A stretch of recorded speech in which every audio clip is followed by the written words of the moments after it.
जय हिंद साथियों। फाइनली 4 साल के इंतजार के बाद ग्रुप डी का एग्जाम अब होने ही वाला है। 17 अगस्त से एग्जाम स्टार्ट हो रहा है। कुछ साथियों का 17 से ही है और कुछ लोगों के लिए कुछ समय अभी बचा हुआ है और ज़्यादा समय नहीं है अभी। मुश्किल से 3 महीने जिन लोगों का बाद में है वो आइए मान के चलिए कि आपके पास सिर्फ 17 दिन का समय है। अब इन 17 दिनों में आपको किस तरह से तैयारी करनी है कि एक पोस्ट आप अपने नाम कर लें। तो इसमें मैथ्स के आपके बहुत इंपॉर्टेंट रोल प्ले होने वाले हैं। 25 क्वेश्चन मैथ्स के रहने वाले हैं। बहुत सारे लोगों से मैथ्स में दिक्कत जाती है। तो आज के इस वीडियो में हम लोग पिछले साल के जो मैथ के 25 क्वेश्चन है, एक शिफ्ट में पूछे गए मैथ के 25 क्वेश्चन का आज एनालिसिस करने वाले हैं और इसके बाद मैं आपके लिए डेली 25 क्वेश्चन प्रैक्टिस के लिए लेकर के आऊँगा। साथ में आप उन सारे क्वेश्चन को सॉल्व करते चलिएगा। इससे पूरे टॉपिक को हम लोग कवर करने की कोशिश करेंगे। मैथ के जितने भी इंपॉर्टेंट टॉपिक हैं, तैयारी हर दिन आपको कम से कम मैथ्स के लिए 2 घंटा देना है। मैथ्स के लिए 2 घंटे, रीजनिंग के लिए 2 घंटे और बाकी समय आपको जीएस जीके के लिए, करंट अफेयर के लिए देना है। तो अच्छे से तैयारी करिए। अगर आपने अभी भी तैयारी चालू नहीं की है तो फिर जाग जाइए। मुश्किल से 16 दिन का समय बचा है आपके पास। चलिए बिना किसी देरी के आज पहला क्वेश्चन को स्टार्ट करते हैं जो पिछले साल पूछा गया था। उन्हीं क्वेश्चंस में से सारे के सारे 25 क्वेश्चन को हम एनालिसिस करने वाले हैं। चलिए, तो पहला क्वेश्चन है कि 270 रुपए को ABCDE के बीच में वितरित किया गया। उनके द्वारा प्राप्त राशि आरोही क्रम में समांतर श्रेणी में। समांतर श्रेणी कहने का मतलब है उनके बीच का अंतर एक जैसा होने वाला है। कॉमन डिफरेंस रहता है, उसे हम बोलते हैं समांतर श्रेणी। तो बोला गया है कि E को A से 40 रुपए अधिक प्राप्त हो रहे हैं। 5 लोग हैं, ABCDE, ये 5 लोग हैं। इनके बीच में ये जो डिफरेंस होने वाला है वो एक जैसा होने वाला है। E को A से 40 रुपए अधिक प्राप्त हुए, मतलब आपको दे रखा है कि E माइनस A बराबर 40 रुपए है। E माइनस A बराबर 40 रुपए। तो इनके बीच में जो डिफरेंस है वो कितने कितने का आएगा। इन दोनों में टोटल अंतर है 40 का, तो हर जगह पे डिफरेंस आपका आने वाला है 10-10 का। मतलब A को जितने मिले उससे 10 रुपए ज्यादा B को मिला, B से 10 रुपए ज्यादा C को, C से 10 रुपए ज्यादा D को और D से 10 रुपए ज्यादा E को मिला। इस तरह से बोला गया है और कुल 720 रुपए को बांटा जा रहा है। तो ये एक तरह से समांतर श्रेणी का आपका क्वेश्चन बन गया, जिसमें योग का एक फॉर्मूला होता है, योग बराबर n/2 2a plus n minus 1 into D. ये तब हम अप्लाई करते हैं जब हमें आखिरी वाला पद नहीं पता रहता है और नहीं शुरू वाला पद पता रहेगा, है ना। तो इस कंडीशन पे हम इस क्वेश्चन को अप्लाई, इस फॉर्मूले को अप्लाई कर सकते हैं, जिसमें n जो होता है पदों की संख्या होता है, a प्राथमिक संख्या और d जो होता है वो कॉमन अंतर होता है। क्वेश्चन में आपको क्या क्या चीजें दे रखी है। n बराबर दे दिया है, यहाँ पर 5 संख्याएं हैं क्योंकि 5 लोगों में ये बट रहा है। d का मान निकल करके आ गया आपका 10। ये जो d निकला है 10, वो d है आपका कॉमन डिफरेंस। फॉर्मूले में अप्लाई कर देते हैं। Sn की वैल्यू, योग, सीरीज का योग क्वेश्चन में दे रखा है 720 रुपए को ही बांटा जा रहा है, तो 720 रुपए को बांटा जा रहा है, बस इसको हमें हल कर लेना है। n की वैल्यू 5 है तो 5 माइनस 1 4 और d की जगह पे 10। इसको जब आगे हम सॉल्व करते हैं तो ये निकल करके आ जाएगा यहाँ से 5a प्लस ये हो जाएगा 5 चौक 20 और 20 धाम 200 और इस 2 से कट करके ये आ जाएगा 100। आगे जब हम सॉल्व करेंगे तो 620 बराबर 5a आएगा और a बराबर यहाँ से निकल करके आ जाएगा 5 एकम 5, 5 दूनी 10 और 5 छक्के 5 चौक 20, 5 चौक 20, 124 निकल के आ गया a का मान। हमसे पूछ रखा है कि b को कितने रुपए प्राप्त हुए, तो b को कितना प्राप्त होगा, a से 10 ज्यादा, तो b को मिला होगा 124 प्लस 10 मतलब कि 134 आपका आंसर है इस क्वेश्चन का आंसर।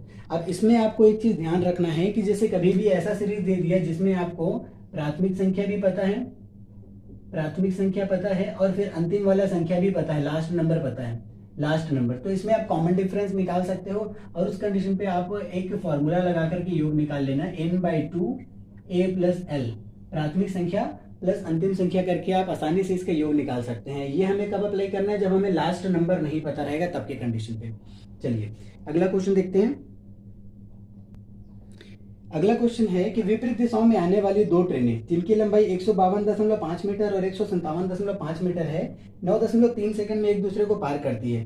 प्रत्येक घंटे ट्रेन की संयुक्त गति ज्ञात कीजिए। जब 2 ट्रेनें विपरीत दिशाओं में चल रही है, विपरीत दिशाओं में चल रही है, ट्रेन A इस दिशा में चल रही है और ट्रेन B इस दिशा में चल रही है, तब दोनों की जो चाल होती है वो जुड़ जाती है। तो इनकी जो संयुक्त चाल होने वाली है वो a प्लस बी के जितनी होने वाली है।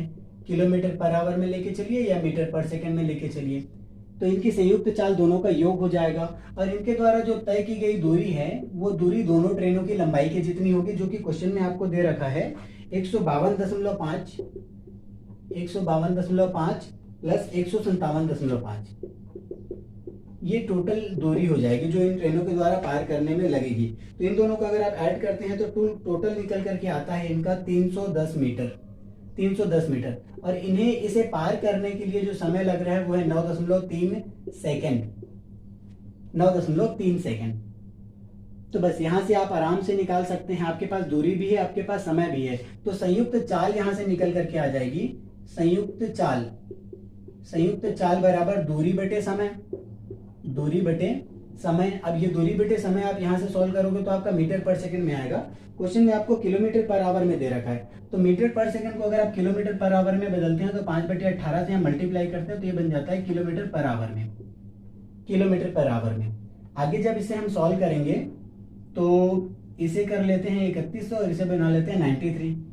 अब आराम से ये सॉल्व हो जाएगा। 3 से ये 6 बार में, 3 से 31 बार में कट गया और 31 से ये कटा, ये आ गया 100।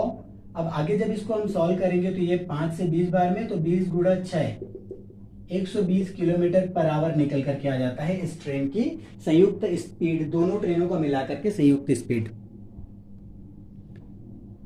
अगला क्वेश्चन दे रखा है कि निम्न में से युग्म अभाज्य संख्या ज्ञात कीजिए। युग्म अभाज्य संख्या, युग्म अभाज्य संख्या हम किसे बोलते हैं?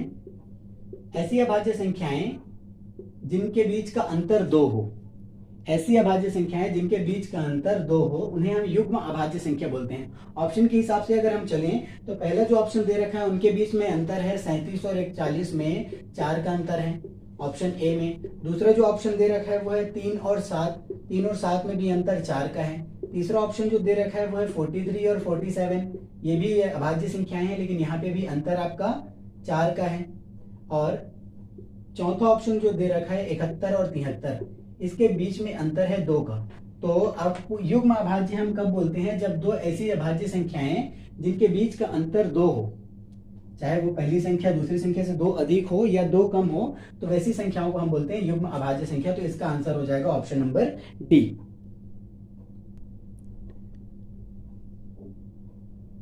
अगला क्वेश्चन बहुत ही मजेदार क्वेश्चन है। बोले कि उस त्रिभुज का क्षेत्रफल क्या है जिसके शीर्ष निर्देशांक दे रखे हैं हमें 1 2, फिर दे रखा है -4 -3, फिर अगला हमको दे रखा है यहाँ पे 4 और 1। इसका हमें क्षेत्रफल ज्ञात करना है। तो यहाँ पे ये होने वाला है x1 y1, x2 y2, x3 y3। इसके एरिया का, त्रिभुज के एरिया का फॉर्मूला निकल करके आता है 1/2 x1 x2 x3। फॉर्मूला याद रखने का बहुत ही आसान तरीका, x1 है तो यहाँ पे आ जाएगा आपका y2 माइनस y3, x2 है तो y3 माइनस y1 और x3 है तो y1 माइनस y2। ये फॉर्मूला होने वाला है। बस यहाँ पे वैल्यूज आपको रख देना है, वैल्यूज रख देना है। x1 की वैल्यू कितनी है? 1। y2 की वैल्यू अगर हम देखें तो -3 और y3 की वैल्यू 1, प्लस x2 की वैल्यू -4 है, अब y3 की वैल्यू है 1 और y1 की वैल्यू होने वाली है -2, प्लस x3 की वैल्यू 4 यहाँ से रख दिए, y1 की वैल्यू 2, y2 की वैल्यू -3, तो माइनस और माइनस मिलाकर के बन गया प्लस। आगे जब हम इसको हल करेंगे तो 1/2 के साथ में ये आने वाला है -4 और ये आ जाएगा +4 और ये 5 चौक 20। इतने को हल करने से ये दोनों तो कट गए, तो 20/2 मतलब कि 10 वर्ग यूनिट इकाई, जो भी इसका इकाई दे रखा रहेगा उस इकाई में आ जाएगा 10 वर्ग इकाई। अगला प्रश्न देखिए, दो सह अभाज्य संख्याओं का HCF क्या होगा बोल रखा है। दो सह अभाज्य संख्याएं, ये 5वां क्वेश्चन है हमारा। अब सह अभाज्य संख्याओं का HCF हमेशा 1 होता है। HCF सह अभाज्य संख्याओं का कभी भी आपको बोल दिया रहेगा कि दो सह अभाज्य संख्याएं हैं, उनका HCF कितना होगा, तो हमेशा 1 होगा। ठीक, अगला क्वेश्चन देखिए, 6वां क्वेश्चन हमारा कुछ इस तरह से है कि cos square phi plus 1 cosec square phi is equal plus 17 is equal to दे रखा है x। तो हमें ज्ञात करना है x स्क्वायर की वैल्यू क्या होगी। चलिए देखते हैं इस क्वेश्चन को, x स्क्वायर का मान क्या होगा ये हमसे पूछ रखा है। तो यहाँ पे एक फॉर्मूला आप ध्यान रखिए, नोट करके लिख लीजिए यहाँ पर कि 1/कोसेक थीटा, 1/कोसेक थीटा इज इक्वल टू होता है साइन थीटा, और sine square theta plus cos square theta is equal to होता है 1। ये दो चीजें आपको ध्यान में रखनी है। यहाँ पे देखिए 1/कोसेक स्क्वायर थीटा है, तो ये बन जाएगा हमारा कॉस स्क्वायर फाई प्लस ये बन गया sine square phi plus 17 is equal to x. इतने के जगह पे हो जाएगा 1 plus 17 is equal to x हो गया। अब x बराबर निकल के आया आपका 18। आपको ज्ञात करना है एक्स स्क्वायर का मान, तो एक्स स्क्वायर का मान निकल के आ जाएगा इसका 324। यही इसका आंसर है। बस आपको ये दोनों फॉर्मूले को ध्यान में रखना है। इससे रिलेटेड और भी कई सारे क्वेश्चन बनते हैं, खास करके ये वाले फॉर्मूले से अलग अलग घुमा घुमा करके पूछ दिया जाता है। अगला क्वेश्चन देखिए, बोल रखा है कि 9/16 और 13/24 इसके लिए कौन सा ऑप्शन करेक्ट है। अब आपको दिया है 9/16 और 13/24, तो इन दोनों में हमें चेक करना है सबसे पहले कि कौन बड़ा है कौन छोटा है। तो कौन बड़ा है कौन छोटा है ये ज्ञात करने के लिए हमें या तो ऊपर की वैल्यू सेम होनी चाहिए या तो नीचे की वैल्यू सेम होनी चाहिए, जिससे हम आसानी से कंपेयर कर सकते हैं। तो इसमें अगर देखिए कि नीचे की वैल्यू को हमें सेम बनाना है, तो 24 में अगर हम 2 का गुणा करते हैं तो 48 बन जाता है, और ये 16 3 48, मतलब इसमें गुणा कर दो 3 का और इसमें गुणा कर दो 2 का, तो नीचे सेम बन जाएगा। ये 9 3 27 और ये बन गया 48। यहाँ पे 13 दूनी 26 और नीचे बन गया 48। अगर बेस में यानी कि हर में, ये हमारा अंश है और ये हर है, अगर हर समान होता है तो हम ये देखते हैं कि अंश में जो बड़ा है वो अभिन्न बड़ा होता है, अंश में जो बड़ा है वो भिन्न बड़ा होता है। तो इस कंडीशन पे हम देख रहे हैं कि ये वाली वैल्यू बड़ी है, तो ऐसा कोई ऑप्शन दिखेगा तो वो सही होने वाला है। देख लीजिए ऐसा ऑप्शन किसमें दिख रहा है, ऑप्शन नंबर सी। तो इसलिए ऑप्शन नंबर सी हमारा सही हो जाएगा इस क्वेश्चन के लिए। अगला क्वेश्चन देखिए, क्वेश्चन नंबर 8 है। दे रखा है कि 56 डिवाइडेड बाई 1/3, बोर्ड मास का क्वेश्चन है ये। 15 plus 12 minus 6 plus 9 minus 5 plus 7 के ऊपर में बार दे रखा है। ऐसे क्वेश्चन को सॉल्व करने के लिए हम सबसे पहले बार को पहले हल करते हैं। बार किसके किसके ऊपर में है, 5 और 7 के ऊपर में, तो इसके साथ जो भी रिएक्शन हो रहा है उस रिएक्शन को पहले सॉल्व करेंगे। तो 7 और 5 ये हो गया 12, 12 यहाँ पे हो गया 12 और ये हो गया 15, 15 माइनस 12 अगर हम करते हैं तो आता है 3, और ये माइनस की वजह से ये बन जाएगा माइनस का 3, और इसकी वजह से बनेगा 27, 27 माइनस 3, यहाँ तक का सॉल्यूशन हो गया। इधर है 1/3 और डिवाइडेड में है 56।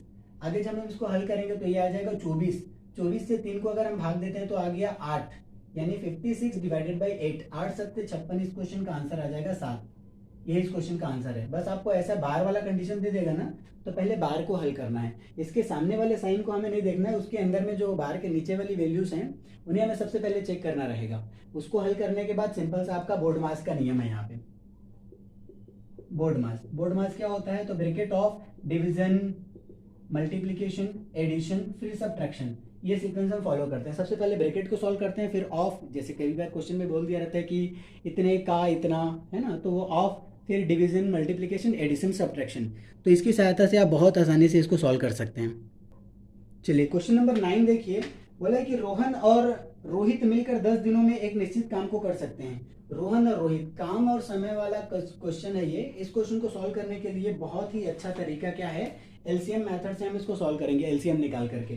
चलिए देखिए क्या बोला है कि रोहित और रोहन, रोहन और रोहित मिलकर के, रोहन प्लस रोहित की अगर हम बात करें तो ये 10 दिनों में किसी काम को साथ में कर लेते हैं, और रोहन अकेले इस काम को 15 दिनों में कर लेता है। सिर्फ रोहन से अगर इस काम को कराएं तो ये 15 दिनों में कर लेते हैं। हमें पता करना है कि रोहित अकेले इस काम को कितने दिनों में कर लेगा। इसका एलसीएम निकाल लेते हैं हम।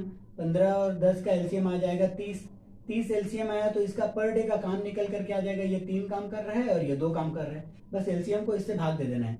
30/10 3, 30/15 2, मतलब रोहन और रोहित मिलकर के एक दिन में 3 काम कर रहे हैं और अकेले रोहन इसमें से 2 काम कर रहा है।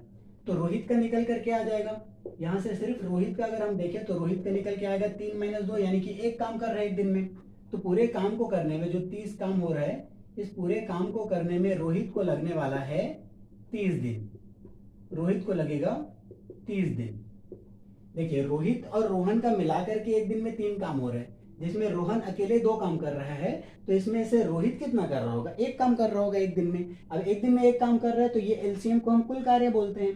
तो पूरे कार्य को करने के लिए 30 दिन लगने वाला है। ये टाइम इन वर्क वाले को समझने के लिए आप नीचे डिस्क्रिप्शन में लिंक होगा, वहां से एक मेरा वीडियो वो जाकर के और अच्छे से समझ लीजिएगा। चलिए अब अगला क्वेश्चन देखते हैं। अगला क्वेश्चन है चक्रवृद्धि ब्याज से रिलेटेड। बोल रखा है कि अर्धवार्षिक रूप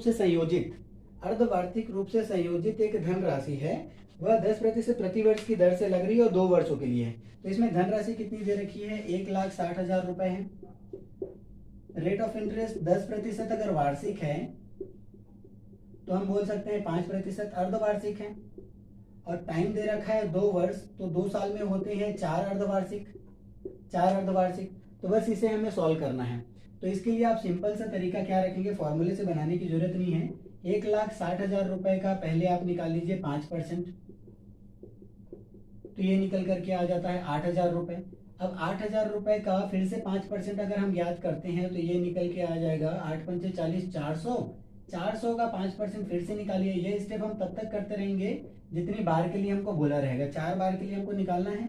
फिर 20 रुपए का फिर से 5%, तो ये निकल के आ जाएगा 1 रुपए। अब 4 बार के लिए कॉन्सेप्ट आपको ध्यान में रखना है 4, 6, 4, 1। इससे रिलेटेड पहले भी वीडियो मैंने बना दिया है, आप जाकर के उसको भी देख सकते हैं चाहे तो। चलिए अब करना क्या है, यहाँ के साथ 4 का मल्टीप्लाई 6 का, यहाँ पे 4 का, फिर यहाँ पे 1 का। टोटल अगर हम इसको मल्टीप्लाई करके ऐड कर देते हैं तो ये हो जाता है 8 चौक 32,000। और 32,000 के बाद ये हो जाएगा, चलिए लिख लेते हैं, 32,000 ये हो गया, फिर 6 चौक 24,000 ये हो गया, 2400, और ये हो जाएगा आपका 80 रुपए, और यहाँ से आ जाएगा 1 रुपए। टोटल जब इसको हम प्लस करते हैं तो ये निकल करके आता है आपका 18443, 34,481 रुपए इस क्वेश्चन का ब्याज निकल करके आ जाएगा। चलिए अगला क्वेश्चन देखते हैं। अगला क्वेश्चन भी आपका टाइम एंड वर्क से रिलेटेड ही है, पाइप टंकी वाला। आज के जितने भी 25 के 25 क्वेश्चन है वो पूरे के पूरे एक ही शिफ्ट में आरआरबी ग्रुप डी द्वारा पूछा गया क्वेश्चन है। चलिए देखिए इस क्वेश्चन को। बोला है कि ABC एक टंकी में जुड़े 3 पाइप हैं। ABC एक टंकी में जुड़े 3 पाइप हैं। अगर AB को एक साथ टंकी में जोड़ दिया जाता है, मिलकर टंकी को 6 घंटे में भर लेते हैं। A और B अगर मिल करके भरे तो 6 घंटे में टंकी को भर लेंगे। B और C 10 घंटे में उसी टंकी को भर सकते हैं। और C और A अगर मिलते करके चलते हैं, C और A और C बोलिए या C और A बोलिए, ये दोनों मिल करके 7.5 घंटे में टंकी को भर लेते हैं। तो यहाँ से एलसीएम निकल करके आ जाएगा आपका 30 एलसीएम निकल के आया, तो 1 घंटे में इनके द्वारा किया गया कार्य निकल जाएगा। 30/6 करते तो यहाँ से 5 आ गया, यहाँ पे आ गया 3, और यहाँ पे आ जाएगा 4। यानी कि एक साथ अगर तीनों मिल करके काम करें तो इतना काम हो रहा है। देखिए यहाँ से A 2 बार है, B 2 बार है, C 2 बार है। तीनों को अगर हम जोड़ देते हैं तो 2 बार A, B और C मिल करके निकल के आएगा, जो कि आ जाएगा 5, 4, 9, 10, 11, 12। यानी कि A, B और C तीनों नलों के द्वारा 1 घंटे में 6 काम हो रहा है। 1 घंटे में 6 काम हो रहा है। हमसे पूछ रखा है कि अकेले A इस काम को कितने घंटे में कर लेगा, अकेले A। तो ये A, B और C का 1 घंटे का क्षमता निकल गया है। B और C का यहाँ से घटा दो, B और C का क्षमता कितना है, 3 है। तो A + 3 = 6। तो अकेले A की क्षमता निकल करके आ जाएगी 3। 1 घंटे में ये 3 काम कर रहा है। तो पूरे कार्य को अकेले ये कितने घंटे में कर लेगा, तो पूरा कार्य है 30, ये 1 घंटे में 3 काम कर सकता है। तो यहाँ से लगने वाले हैं इसको 10 घंटे। ये आ गया आपका इस क्वेश्चन का आंसर, जिसमें पूछा है कि ए अकेले उस कार्य को कितने घंटे में कर लेगा, या पाइप ए पूरी टंकी को कितने घंटे में भर लेगा। तो 10 घंटे में यहाँ पे भर लेने वाला है। चलिए अगला क्वेश्चन देखते हैं। बड़ा ही मजेदार क्वेश्चन है ये। देखिए कैसे सोल्व करेंगे इसको।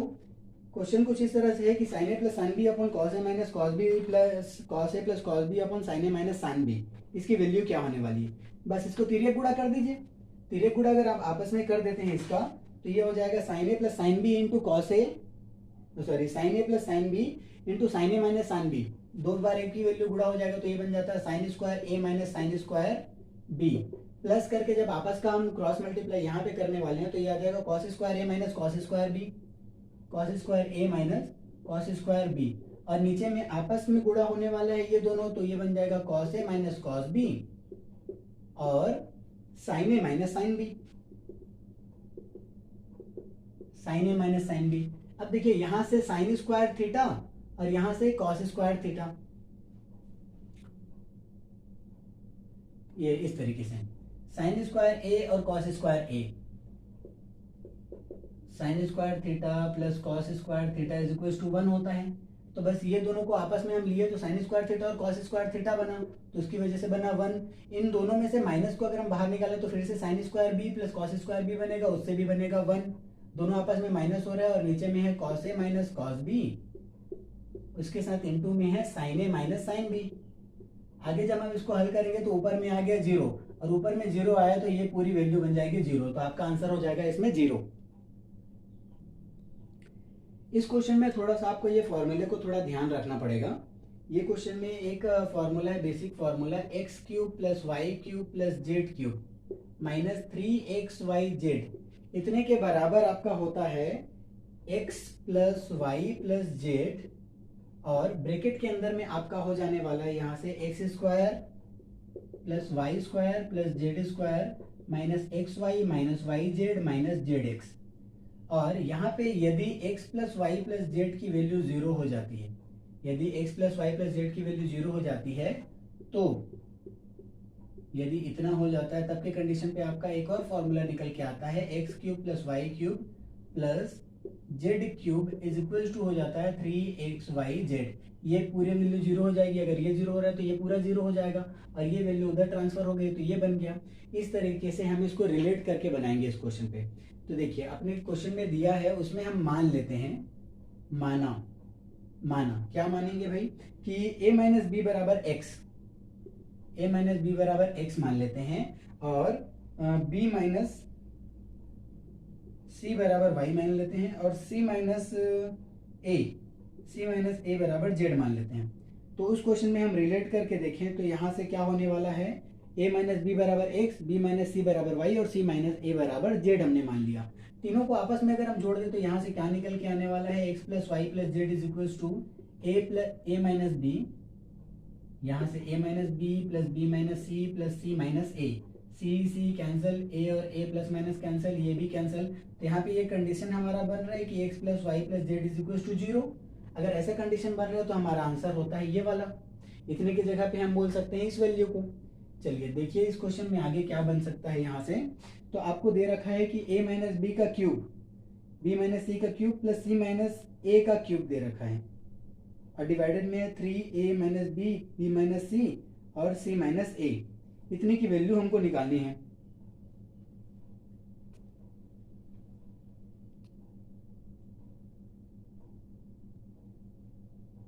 चलिए तो इसके बाद का हमारा क्या हो जाएगा, यहाँ लिख लेते हैं हम कि हमें दे रखा है a माइनस बी का क्यूब प्लस b माइनस सी का क्यूब प्लस c माइनस ए का क्यूब दे रखा है, और इसके नीचे में हमें दे रखा है 3a minus B, b minus C और c माइनस ए दे रखा है।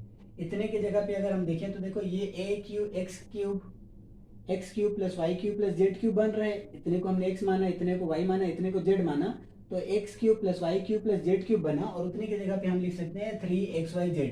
तो ये बन जाएगा हमारा 3a minus B, b minus C, c minus A, और नीचे में है 3a minus B, b minus C और c माइनस ए होने वाला है। तो ये दोनों आपस में कट गया तो इसका आंसर आ जाएगा 1। दिखाई दे रहे हैं? चलिए तो इसका आंसर हो जाएगा 1। अगला क्वेश्चन देखते हैं। कुल 16 क्वेश्चन हो चुके हैं। अब 17वां क्वेश्चन आपका देखिए क्या दे रखा है कि अगर कोई चालक 15 मीटर पर सेकंड की गति से कार चलाता है तो 3 घंटे 20 मिनट में वो कितनी दूरी तय कर लेगा। तो चाल हमें दे रखा है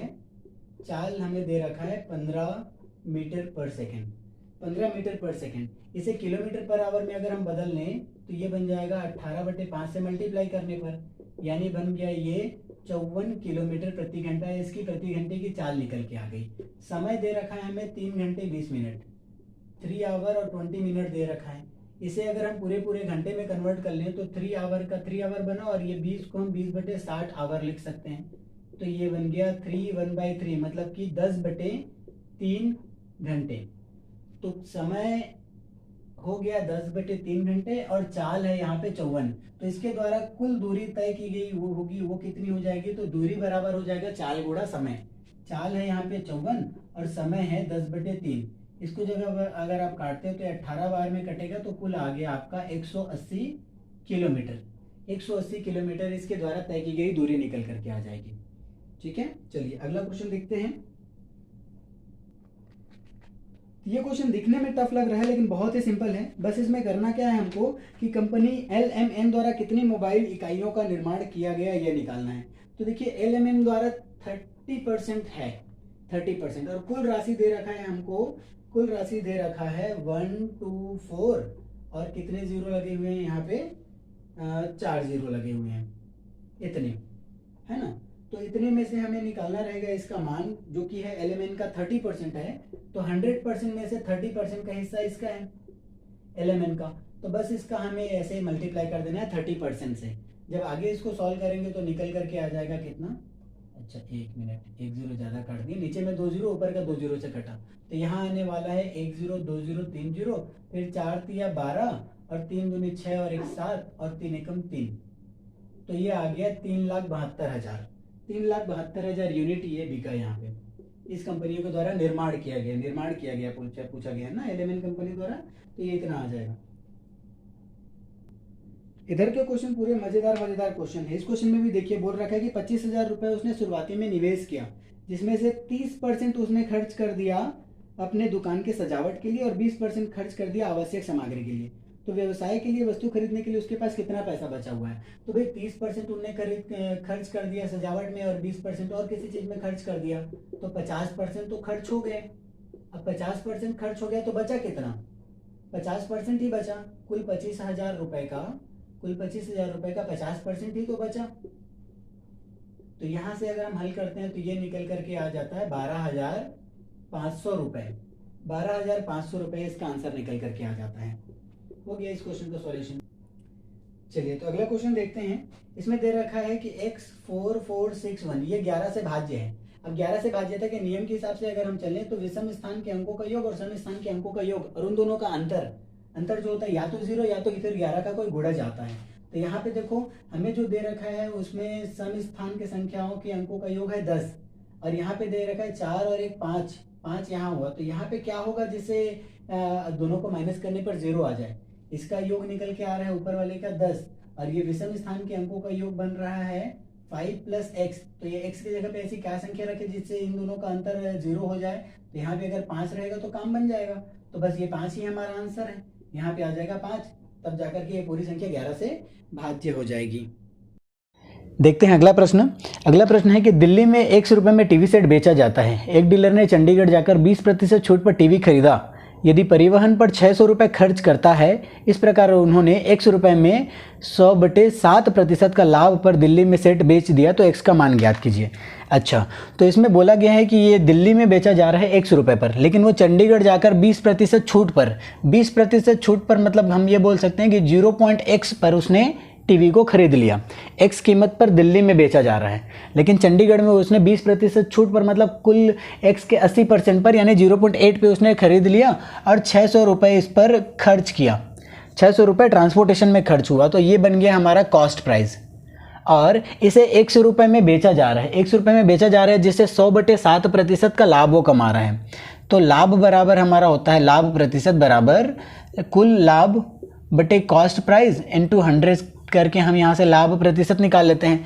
बोला गया कि 100/7% का लाभ हो रहा है और लाभ इसमें कितना होगा, तो x - 0.8x - 600 इतने का कॉस्ट प्राइस, ये जो सेलिंग प्राइस है, selling price minus cost price करते हैं तो हमारा लाभ निकल जाता है। इतने का लाभ हो रहा है और कॉस्ट प्राइस हो रहा है 0.8x + 600 का, और क्योंकि प्रतिशत निकालना है तो यहाँ पे मल्टीप्लाई कर दिया 100 से। इतने में हमें पता चल जाएगा x की वैल्यू कितनी है। आगे जब हम हल करेंगे तो यहाँ पे 1/7 बराबर निकल के आएगा 0.2x - 600 डिवाइडेड बाई 0.8x + 600। तिर्यक गुणा कर देते हैं अगर यहाँ पे हम, तो ये 0.8x + 600 = आ जाएगा 1.4x - 4200। आगे जब इसे हम पूरा सॉल्व करेंगे तो ये ट्रांसफ़र हो गया इस तरफ, तो बन जाएगा 0.6x और इसको इधर ट्रांसफ़र कर दिए तो ये बन जाएगा 4800। इतने को अगर आप पूरा सिंप्लीफाई करते हो तो x बराबर निकल करके आ जाएगा आपका 8000 रुपीज़, मतलब 8000 रुपये में वो बेचा गया दिल्ली में। ये हो गया इस क्वेश्चन का सॉल्यूशन। देखिए अगला प्रश्न बोला गया कि sec की power 4 theta minus sec square theta = 3 है, तो 10 की power 4 theta plus 10 square theta का मान ज्ञात कीजिए। इसमें एक चीज़ आप पहले ध्यान दीजिएगा कि sec स्क्वायर थीटा = होता है 1 + 10 square theta. sec square theta = 1 + 10 square theta होता है। इसका हम यहाँ पे अप्लाई करेंगे। हमें क्वेश्चन में क्या दे रखा है कि sec की power 4 theta minus sec square theta is equal to 3 दे रखा है, इतना दिया है और हमें प्रूफ करना है कि 10 की power 4 theta plus 10 square theta का मान ज्ञात कीजिए। 10 की power 4 theta plus 10 square theta बराबर कितना होगा, ये हमको दे रखा है। ये फॉर्मूला हमें होता है, इसको ध्यान में रखना है आपको। अब यहाँ पे देखिए कि अगर हम इसमें सेक स्क्वायर के जगह पे हम लिख देते हैं 1 प्लस 10 स्क्वायर थीटा, तो इसको हम ऐसा लिख सकते हैं ना कि सेक स्क्वायर थीटा और उसका भी square minus sec square theta is equal to 3। अब सेक स्क्वायर थीटा के जगह पे हम लिख देते हैं 1 प्लस 10 स्क्वायर थीटा, तो ये बन जाएगा 1 प्लस 10 स्क्वायर थीटा और उसका भी square minus 1 plus 10 square theta is equal to 3। आगे जब इसको सॉल्व करेंगे तो ये बन गया 1 प्लस ए प्लस बी का होल स्क्वायर जैसा बन गया, तो ये बन जाएगा आपका A square plus B square plus 2ab करने से इतना आया minus 1 minus 10 square theta is equal to 3। अब यहाँ से 1 और 1 तो कैंसिल हो गया, बाकी बचा कितना, तो 10 की पावर 4 थीटा और इन दोनों को सॉल्व करते हो अगर आप तो बचता है 10 स्क्वायर थीटा और इतने की वैल्यू निकल करके आ जाती है आपकी 3। इतने की वैल्यू निकल के आ गई 3, तो इसका आंसर हो जाएगा आपका 3, क्योंकि ये पूछा गया था, इतना पूछा गया, इतना की वैल्यू निकल के आ रही 3, तो ये हो गया इस क्वेश्चन का कंप्लीट सॉल्यूशन। चलिए देखते हैं अगला क्वेश्चन। 5 दोस्तों के बीच एक केक को साझा किया गया। 4 दोस्त क्रमशः केक का 1/8, 1/6, 5/12 और 1/12 हिस्सा लेते हैं। 5वें दोस्त का केक में कितना हिस्सा होगा, तो 4 लोगों को देने के बाद जो बच जाता है कुल हिस्से में से वही 5वें दोस्त का हिस्सा होगा।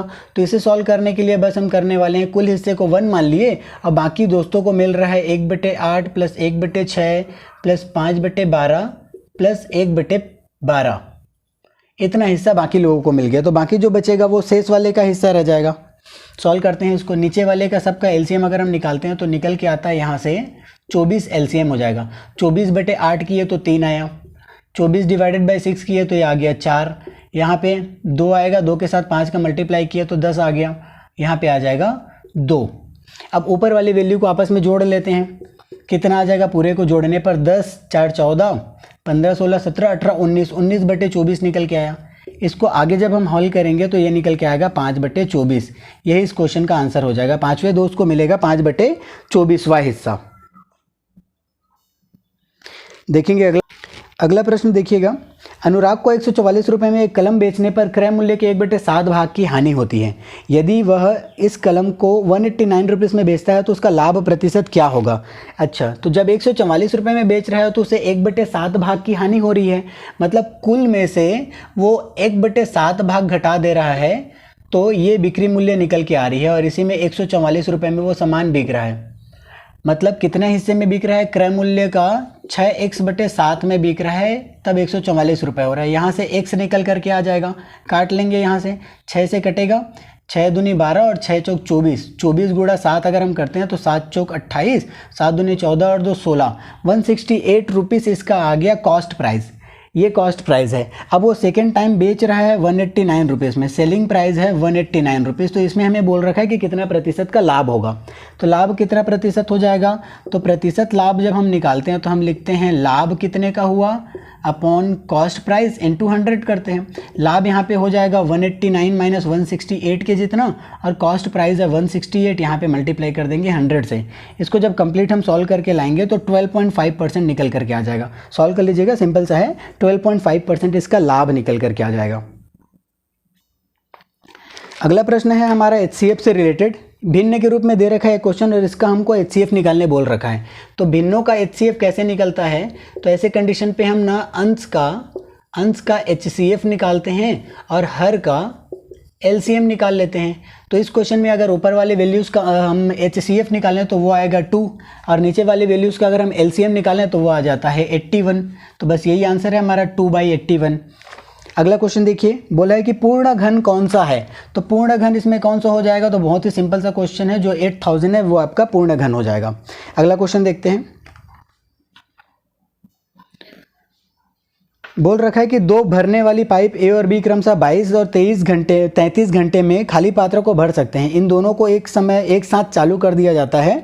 पाइप A को पात्र भरने के 3 घंटा पहले बंद किया जाता है। दोनों पात्रों को इस अच्छा, दोनों पाइपों द्वारा इस पात्र को भरने में कितना समय लगेगा, ये पूछा गया, दोनों पात्र द्वारा। और ये भी है कि पहले पात्र ए को 3 घंटा पहले बंद किया जा रहा है। चलिए देखते हैं, पात्र ए ले लेते हैं, ये 22 घंटे में भर रहा है और बी 33 घंटे में भर रहा है। दोनों का एलसीएम निकल के आएगा 66। 66/22 करेंगे तो 3 आएगा और 66/33 करेंगे तो 2 आएगा। ये 3 और 2 आ गए इन लोगों की क्षमता, इफिशियंसी।